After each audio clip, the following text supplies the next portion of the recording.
As we're talking today, on October 3rd, Kelly, it's only a few days after the devastating hurricane in Southwest Florida, and there's a tremendous amount that we still don't know, obviously. But I wanted to ask you, at this very early juncture, what do you think is a proper and necessary response by the Florida legislature? What should the legislature be doing? Well, there are a couple of different ways to answer that, I think, Steve. One is, what can we do as leaders in our communities to rally together and help the folks on the West Coast and in Central Florida who might be overwhelmed? Those fellow legislators, like Spencer Roach, who lost his home, or Kristen Arrington, who's dealing with unprecedented flooding in Central Florida. So first and foremost, I think as leaders in our communities, we need to band together and see what resources are needed and how we might best help those areas get those resources. But on a broader scale, on a big picture, and you guys have heard me talk about it before, Florida does not appear to be capable of handling the property insurance crisis on its own. No matter the changes that were adopted during the special session, the $2 billion set aside for reinsurance, we are still dealing with companies going insolvent and leaving the state. And I think as a legislature, what we should do is start seeking other state legislatures and figure out how we create the national catastrophic risk pool. That is something that we've talked about on the fringes. We've never gotten into the details. We've never gotten into the nitty-gritty to determine what that would look like. And I know there are folks who are like, why would this state of Iowa ever enter into a catastrophic risk pool? And well, nobody's ever asked Iowa. We have to start looking at this in a national way, the way that the flood insurance plan works. When you spread the risk, you reduce the costs. If after our investigation and we go down the road and we look at the pros and cons of doing that, if it's not feasible, we can cross that off the list, but we've never even done that. And so until someone can tell me that, nope, we've done all the due diligence there is to do, and Texas and California and New York and Florida, the largest by population, can't start a compact and provide some leadership on this issue, then I don't believe that we can't.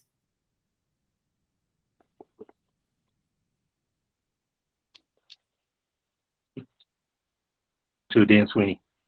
Representative Skidmore, that's up till now, when I hear talk about having some sort of a national catastrophic fund, it's mostly been a Washington idea. You're saying that this is something that the states themselves should be taking a lead on? Yes, I believe that. I do. Florida should be leading that charge. I think that we should be looking at what's happening in California and Texas. And I mean, the hurricane came across Florida, came out as a tropical storm, and then hit, other states. It's not just a Florida issue.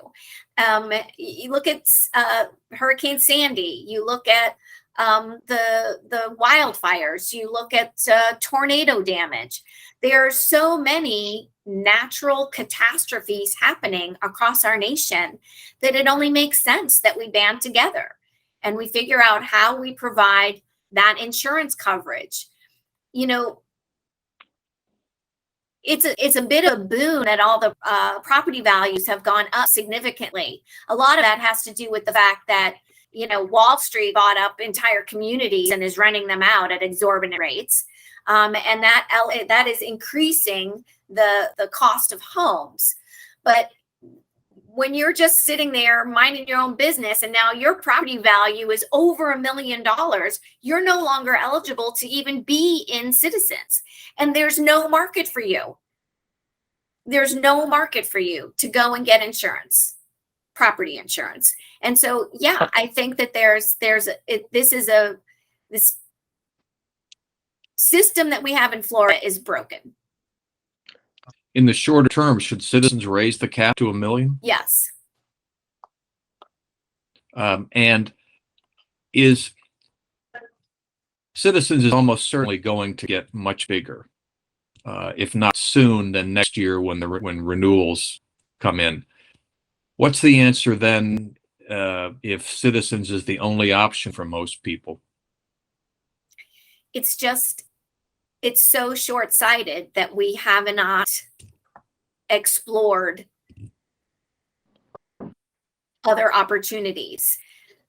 I remember when Citizens was created, and it was meant to be the insurer of last resort, and it was sort of a safety net. And now it's all we've got. And I don't know, I'll be honest with you guys, I don't know insurance. It's not my world. It's not what I do. I don't even sit on those committees. I don't know it intrinsically, but I know it doesn't work in Florida. It is not working. And so there are much smarter people than I am who should know how to solve this problem and should be saying to me, this is how we solve this problem. But no one is doing that. There's no one in the state of Florida that has any insight or their arms around this problem and saying these are the solutions. So absent that, my solution is still forging ahead and trying to create a national catastrophic risk pool. I just have one. But in the short term, I'm sorry, Steve. I'm ready. You go ahead. Oh, okay. I just wanted to ask one No. related question with that, and I admit this is somewhat speculative, but I'd like your opinion.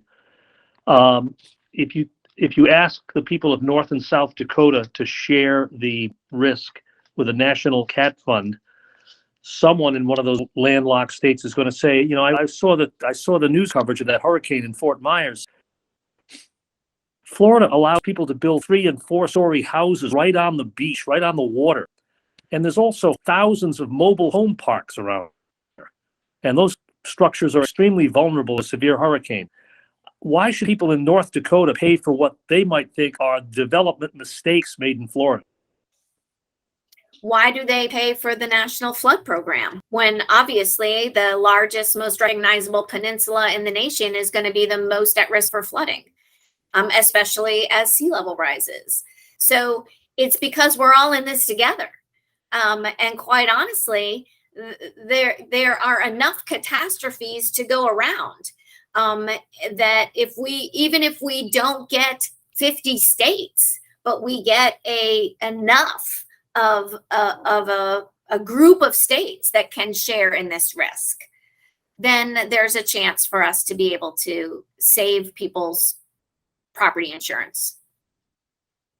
Should the legislature look around the state and declare that certain coastal areas, very low-lying areas, are either unsuitable for development? If development happens, that it's a zone where you can't buy insurance. Yeah, so I think the genie's out of the bottle. I don't know. I mean, going forward, as you think about rebuilding, those questions should be asked. Most definitely, those questions should be asked. But I'm not really sure that in a state like Florida, we even know what that means if we were to say that. So you can now, you may live a mile west of I-95. Remember, I-95 used to, that was the dividing line. If you lived east, it was like you were really at risk. And if you were west of 95, west of the Turnpike, you didn't have anything to worry about. Well, now that's all different because the western communities are the ones that are flooding. So I don't know that, that there's anywhere that a blanket response of we shouldn't develop or construct here. But I do think that there is an educational void in terms of what people think property insurance is. And I don't mean to suggest that the public is unintelligent or uneducated, but I do think that a lot of people think that their insurance premium guarantees them a new roof or guarantees them when they need a new roof, whether or not anything happened, or that if you have a 20-year roof and it gets damaged in a storm, that you should then get the value of a new roof. So I think that there are ways that we have to look at what is everybody's skin in the game. My husband and I have a home. It had a 18-year-old roof on it. We just replaced the roof. We didn't wait for a storm to damage it and then file an insurance claim and go, yeah, we got a new roof, because we deserved one because we paid our premiums and never filed a claim. So I think that there's definitely a component to all of this that, the consumer needs to be educated on. It gets very confusing. It's pages and reams of documents that people are signing, language that they're not familiar with. And I don't know that everybody really understands that just because there's a storm, it doesn't mean that you're going to get the full value of a brand new roof.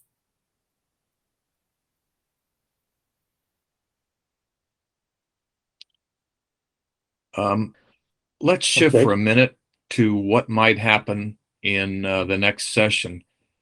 If you're elected, you'll be in the distinct Democratic minority.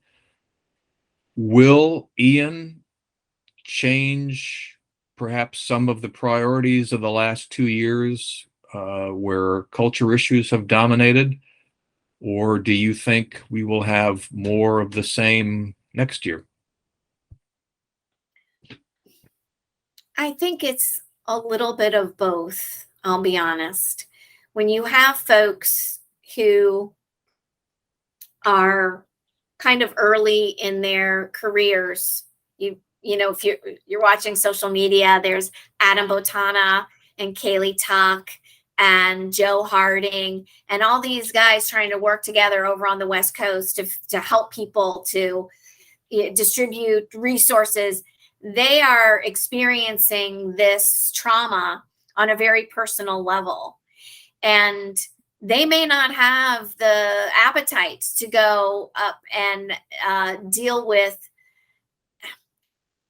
it's hard to use the right language sometimes because I don't want to say it in the wrong way, but trivial things that are not things that everyday folks are worried about, the culture war things. They may not have the desire to waste their time and energy on those types of issues.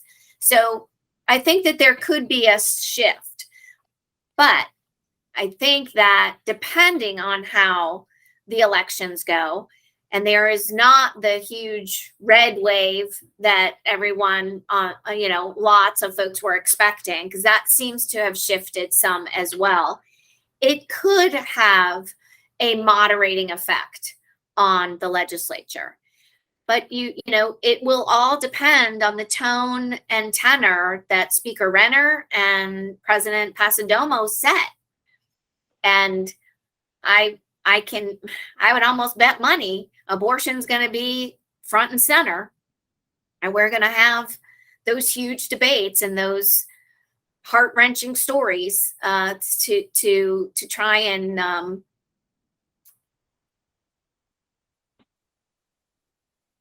not eliminate the possibility of a certain part of healthcare that women need. I mean, you're talking about 10-year-old girls that get raped, and they cannot have an abortion. That is just unconscionable to me.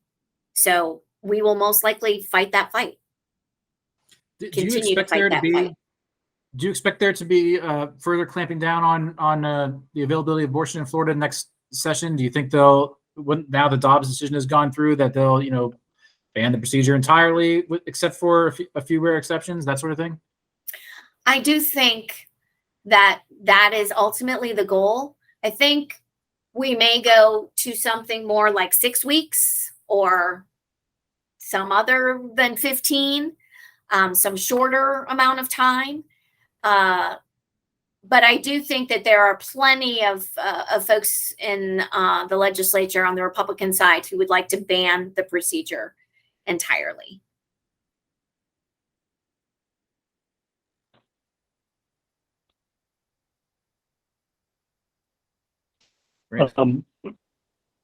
Sorry, my apologies. Will the governor, do you think, follow through despite Ian on saying he wants to sign permitless open carry?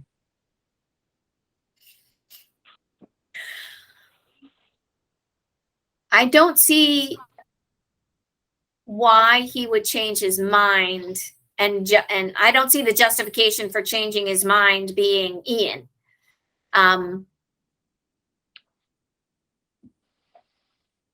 I think he thinks that the more people who have guns, the safer we are. Whether they're permitted or not. Okay. Representative Skidmore, what was Kelly, I'm curious about something. Go ahead. Your name is go ahead, Dan. Sorry. Okay. We've been talking a lot about the abortion law and a lot of these culture war issues that they've done and all this. I guess the optimist in me would like to ask, highlight something for me in the previous legislative session that you think the legislature did a good job with and that you are proud to have been a part of? Is there anything? I'm sure. Yeah. Listen, Okay. you guys know I love this process. I respect it. I admire it. It looks difficult and ugly on the outside, but again, if you don't care who gets the credit and you need to get some things accomplished, you can get those things accomplished. So I think the task force on mental health was something that was bipartisan. That task force has started meeting. It's already got a list of recommendations that could really be helpful and change, move the dial on some of the things that we're doing. I think when we focus on apprenticeship programs and opportunities for workers who aren't necessarily going to go the college route, but there's vocational and skilled trades training and things like that. I think those are things that we wrap our arms around. So we're often just sort of dealing with the fire that's being thrown at us, and we don't always get to sort of take a moment and look back at the good things we did together, because we seem to fight a lot. But I know that we work well together on lots of issues, and we will continue to do that. Again, if you don't care if the Republicans get all the credit, then you can feed all your great ideas to them. And the internet sales tax, that was something that we needed to do. The use tax was just a ridiculous system set up to fail. So there are lots of opportunities for us to work together on issues. They're just not the ones that grab the headlines. I will say that, I do point that out to people that don't, follow all this stuff really closely and everything, that while things like the abortion issue tend to get the headlines, when you look at vote counts on, however many bills pass in a given session, there's tons of them that are completely unanimous that just, don't get talked about because they're not, these big, massively affecting issues. So it's worth pointing out that I am aware that you guys do actually agree on a great deal. just not things like, the Stop Woke Act. No, that and yeah.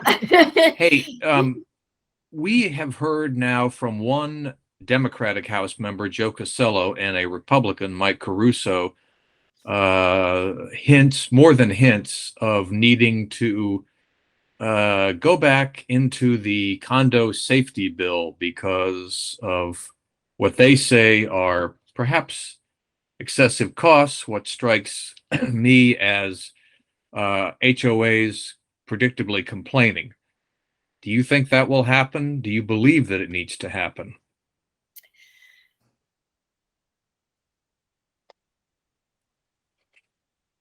I do think that oftentimes large pieces of legislation need glitches, need glitch bills to fix some unintended consequence. The reserves issue, I don't know, is really a glitch. It's just painful. It's just something that the HOAs need to fully understand what their responsibilities and obligations are. They need to be preparing for that. And I think that Champlain Tower, Surfside, whatever you want to call it, was just, sort of the bell warning. Like, if you haven't done the inspections on your building and you haven't kept up with the things that you were supposed to, you have to have a certain amount of reserves for something that could go substantially wrong. And maybe they need a little more time to get those reserves, but if they're not keeping up with the maintenance and they haven't done their inspections and they need to make sure they have the reserves. The problem is we don't really have oversight over that, right? We created the HOAs in statute, but there's no oversight. We can require them to do certain things, but if they don't, we don't have the manpower. We don't have a system. We don't have a department in place that can go and say, all right, so Kings Point, have you got everything here? Let me check it off the list. And, Century Village, what do you have? There's no way to do that. So, I mean, yeah, it's going to be required by law, but who's going to make sure they do it? Yeah. Okay. All right. That's it. Are you for saying me. there should be? It's a double-edged sword, I think, Dan, because we do, and for as long as I can remember, we've had issues with homeowners and their HOA and sort of the condo commandos, as we call them, I also call it the safety guard syndrome. You give somebody a badge and a vest and they think they're in charge of everything. And so there are some abuses in that process. But it's a legal issue, and that is the way that you resolve it. It's a court issue. I'm not sure taxpayers need to create an entire department, an agency to oversee homeowners associations if it's really a civil or legal matter. Okay, thanks. All right. Okay. I think we're good here. Kelly, give us a 1-minute summation, what Rosemary O'Hara used to call an elevator pitch. Give us a concise argument for your reelection. Well, now that Rosemary lives in Mayberry, RFD, like the most adorable town in the whole state, I'm very jealous. I think you guys know how much I really do care about this process. I care deeply about it. And despite all the things that look like they're wrong, it actually works. Different people move in and out. And I'm dismayed that we have less vision and less perspective because of term limits. But I think that is where the value of experience comes from. And having been staff for 10 years, elected for 4, and now elected for 2 more, experience is what the legislature needs. People who understand this process aren't just here for their 8 years of glory and whatever they can get out of it, but really moving the state in the right direction, making sure that the policies are good and safe and sound and fair to as many people as possible. And I think that that's what I bring, a very level-headed approach, a pragmatic approach, the unfortunate thing is that sometimes the more one side pushes against the other side, the further it goes to its corner. And I think I'm one of those people who has the ability to sort of tune all that noise out and come together with colleagues who can help us accomplish the things that the state of Florida needs. You've heard me talk about the blue economy. It's something that I care about, and that I think Florida should be, ground zero for developing the blue economy in the United States. But we're not even acknowledging that part of our economy, and we're not developing that. And the rest of the country and the world don't see us as being a leader or an innovator in the blue economy. That is not a partisan thing. That is something that I've talked to Representative Garrison about spearheading with me and making sure we can get that across the finish line. Those are the kinds of things that I'm interested in doing while protecting the vulnerable. While also, filing legislation to make sure period products are in our schools, because they prevent kids from learning who don't have access to those products and can't go to school 5 days out of a month. And so, protecting the vulnerable, moving the state forward. I think that it's not just one or the other. I think that I bring both ends of that spectrum together in this seat. And I feel good about the opportunity to serve another 2 years in the Florida House and bring that experience to the constituents of District 92. Okay. All right, Kelly. That was more than just a summary. Sorry. There was a little bit of a soapbox too. It's all right. Happens. Thank you very much. Appreciate your participation. Best of luck to you going forward. Good luck. Thanks. Thank you. Thank you, guys. Good to see you always. Yeah, so same And here. you. Great seeing you. Okay. Bye, Bye. Kelly.